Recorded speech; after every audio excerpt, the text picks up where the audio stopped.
Well, when you launched Uber advertising a little more than a year ago, right? We had the opportunity to tap in a wealth of first-party data across our mobility and delivery businesses. We do know what people actually buy on our Uber Eats platform across our restaurant business, our grocery business, and our retail business. And we also know where people are going if they're using a ride, right? So there's a tremendous amount of first-party data. And leveraging the first-party data from an advertising perspective was a unique opportunity which we started to explore a year ago. The other big opportunity, if you think about Uber advertising, is the fact that we actually have a global business. We're live in more than 32 markets globally, and it's really an amazing opportunity to have such a breadth of data at such a global scale. So in that year plus, what have you learned, maybe what's been unexpected? What we've learned is that we've seen so much excitement from our advertisers who are really leaning into this new opportunity to engage with a relatively young audience, especially in a lean back situation when people are in the car. And so we really kind of were stunned of how much kind of positive feedback we got from advertisers and how many actually advertisers we have now on the platform across almost all verticals, whether it's now in the retail space, entertainment, FinServe, auto. It's really amazing to see how many advertisers are leaning in.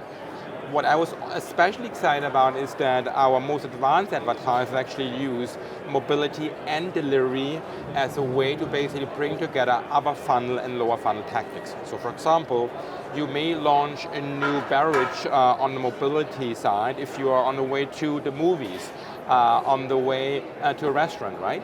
And then you can actually order the beverage on Uber Eats. And so bringing together the power of the platform, mobility and delivery into one unified advertising platform is quite compelling and was kind of the biggest aha moment of 2023 for me. You mentioned your breadth and you can cover off lots of different use cases. Has it been challenging to figure out where you sit? Are you retail? Are you location? Are you local? Are you branding? Has that been your biggest maybe challenge? It is a fair point, right? That we are a little bit everything for everyone, right? And so we really have learned that we need to build a clear narrative based on different verticals. So for example, when we do talk with our grocery and retail advertisers, the story might be a little bit nuanced, different than when we talk about entertainment advertisers, right? And so thinking about our CPG advertisers, we have launched last year a partnership with Grether, where our advertisers can use the Grether platform to run smaller items on our platform, which was quite successful in 2023. And now together with Grether, we are rolling it out internationally into, I think, 10 markets globally, which we're really excited about. This year, one of the big buzzes is signal loss. It's going to be the culmination of that, which seemed to bode well for this category. Do you think you're going to play in spaces that you maybe wouldn't normally because of that? I think we have a huge opportunity because we have first-party data, right? We have logged it in authenticated users, and that is, I think, a tremendous asset which will become even more important as cookies are now finally gone, right? But it also gives us the opportunity to use the first-party data to provide much more value in terms of insights and measurements back to our advertisers. We know who are the people on our platform, we know what they're doing, we know who is transacting, and giving that feedback back to advertisers is certainly something which we will do much more of in 2024. Lastly, we talked about how many different companies are now in the ad business.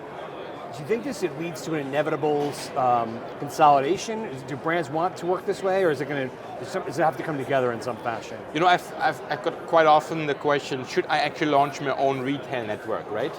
And I think there are 4 things that you need to consider. The first one, do you actually have meaningful, relevant first-party data that advertisers do care? Like we have, right? We know whether someone is on the way to a cinema, to a retail store, or what the people are buying on the platform. The second question is, do you actually have enough reach and frequency? Yeah, we have 142 million globally, and we reach users more than 5 times a month. So we do have reach and frequency. The third question is, do you have actually relationships already with advertisers? And we already had relationships with the restaurant partners, with the CPG partners to get started. Otherwise, it's a heavy lift to build out your own sales force. And then last but not least, do you have the technology to support an advertising business? And with Uber, we are a technology company, right? So we also have an advantage here. But only if you can say yes to all the 4 questions, I think there's a reason for you to consider building out a retail media network. And I would doubt that many actually will struggle. As a consequence of that, you will see a consolidation of a few big players who actually have global scale and again, reach and frequency.